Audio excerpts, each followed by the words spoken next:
Shalom, selamat pagi. Tuhan Yesus memberkati kita semua. Doa saya kita semua tetap semakin semangat, semakin berapi-api, semakin berserah, menyerah kepada Tuhan, semakin bergantung dan mengandalkan Tuhan dalam hidup kita. Sehingga kita bisa melihat berkat-berkat Tuhan terbuka atas hidup kita, bukan sebaliknya. Karena kita terus sedang belajar rahasia bagaimana kita sebagai orang percaya bisa hidup berbuah lebat.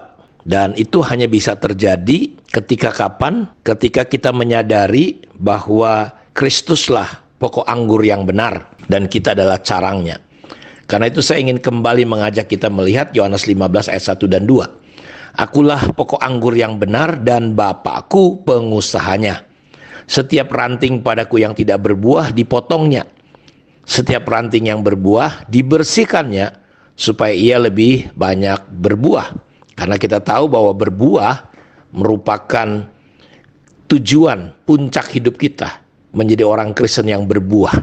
Dan dengan itulah Bapa dipermuliakan. Karena itu kita sudah belajar di poin yang pertama, kita perlu menyadari bahwa Tuhan adalah pokok. Dialah pokok anggur yang benar. Dialah sumber, dialah tempat di mana seharusnya kita meletakkan hidup kita. Kita menaruh dasar hidup kita bukan di mana-mana, tetapi di dalam Kristus Yesus Tuhan. Karena itu tinggallah di dalam aku. Kita perlu menyadari bahwa Tuhanlah sumber segala-galanya yang kita butuhkan.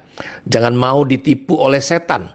Karena setan berkata kepada Adam dan Hawa, kalau kamu makan buah ini, kamu akan apa? Jadi seperti Allah. Kalau mereka jadi seperti Allah, mereka tidak perlu Allah. Walaupun sebenarnya mereka diciptakan segambar dengan Allah. Jadi sebenarnya mereka sudah cukup. Mereka tidak perlu cari di luar daripada kebenaran. Di luar daripada sumber yang benar itu. Ya, karena itu saya mau dorong kita semua Bapak Ibu bahwa ranting itu bukan pokok, kita bukan sumber.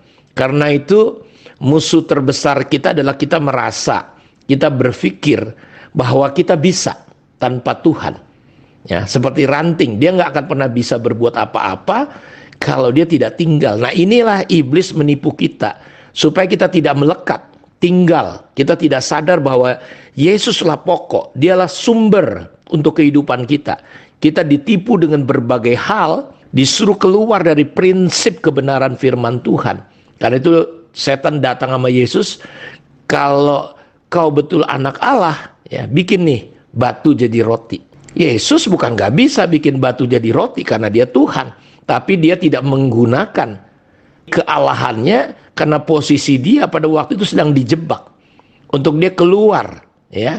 Dan dia berkata, manusia hidup bukan dari roti, tapi dari perkataan yang keluar dari mulut Allah. Jadi betapa pentingnya kita menyadari, mengerti, seperti yang dikatakan Yesus dalam perumpamaan tentang penabur di Matius 13, orang yang mendengar firman dan mengerti.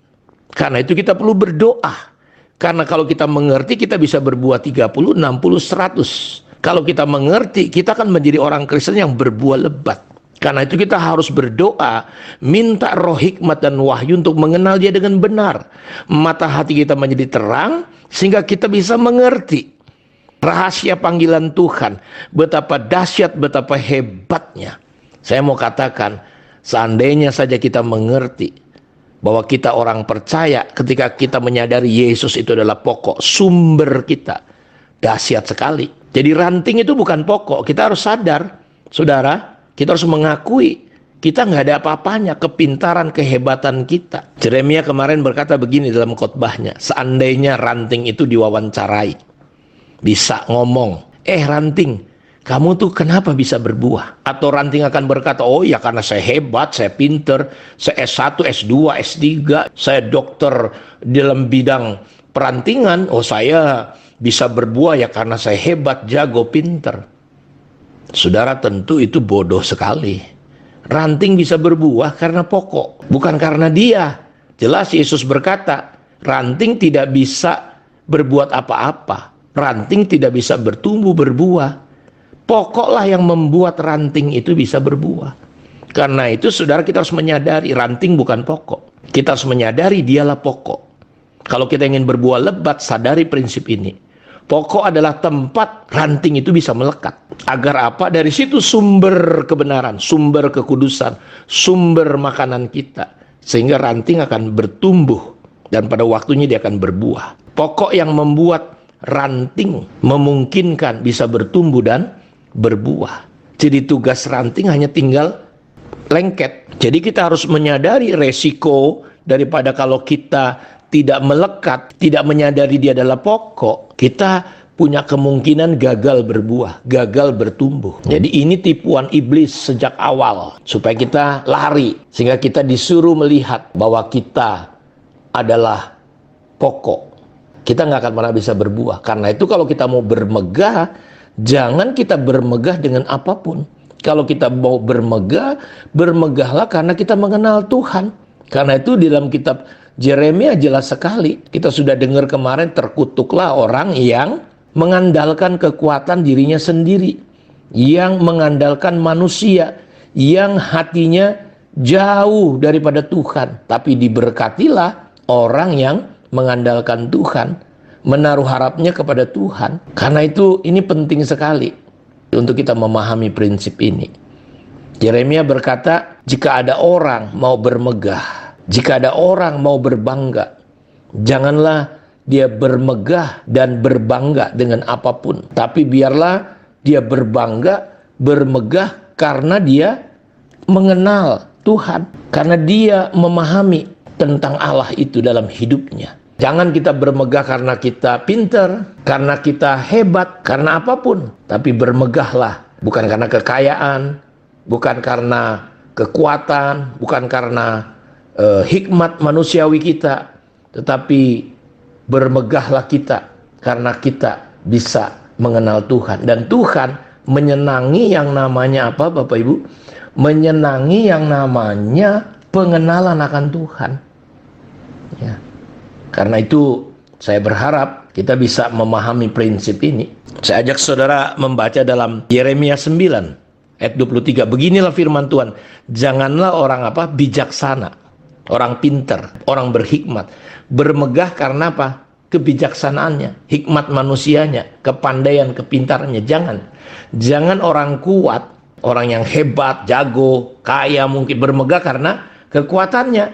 Jangan orang kaya bermegah karena kekayaannya. Jangan. Jelas Yeremia berkata, siapa yang mau bermegah? Nah, lihat saudara, jadi kita menyadari ini kita ranting. Baiklah, dia bermegah karena yang berikut apa? Dia memahami dan mengenal aku. Saya percaya ketika kita selaras dengan Tuhan, kita akan bertumbuh. Ketika kita menyadari bahwa dia adalah sumber, pokok anggur yang benar. Di luar dia tidak ada kebenaran. Ya, kita bukan sumber kebenaran, dunia bukan sumber kebenaran, iblis, uang dan segala macam bukan sumber kebenaran. Karena itu kalau orang tidak memahami, mengenal kebenaran, sang pokok itu, kita bisa jadi budak uang, kita budak pekerjaan-pekerjaan yang menyita waktu kita, seperti orang Israel jadi budak kerja terus. Dia nggak menempatkan. Kenapa? Karena dia nggak memahami dan mengenal Tuhan. Dulu waktu saya nggak mengenal Tuhan, waktu saya hidup kita menjadi sia-sia. Ayat ini berkata, akulah Tuhan yang menunjukkan kasih setia, keadilan, dan kebenaran di bumi. Sungguh semuanya itu kusukai. Demikianlah firman Tuhan. Jadi Tuhan suka kalau kita berada pada prinsipnya. Karena itu kita disuruh berubah pembaharuan pikiran kita. Sadarlah bahwa kita nggak ada apa-apanya. Bertobatlah, berbaliklah. Andalkan hidup kita, letakkan hidup kita, sumber kita kepada siapa? Kepada Tuhan. Ini akan menjadi kunci untuk kita bisa berbuah-buah banyak ketika kita menyadari Tuhanlah sumber hidup kita. Tuhan memberkati kita. Mari kita berdoa. Bapa, terima kasih. Engkau sendiri yang memberkati semua anak-anakmu dimanapun mereka berada. Tuhan campur tangan dalam hidup mereka. Apa yang menjadi pergumulan hari ini kami bisa melihat dari sudut pandang Tuhan. Kami bisa merasakan bagaimana seharusnya kami merasakan di dalam prinsip kebenaran firman Tuhan. Ajar kami menyadari Engkaulah satu-satunya sumber, dasar, tempat yang terbaik. Tidak ada tempat yang indah selain Engkau. Karena itu biar kami bisa melihat.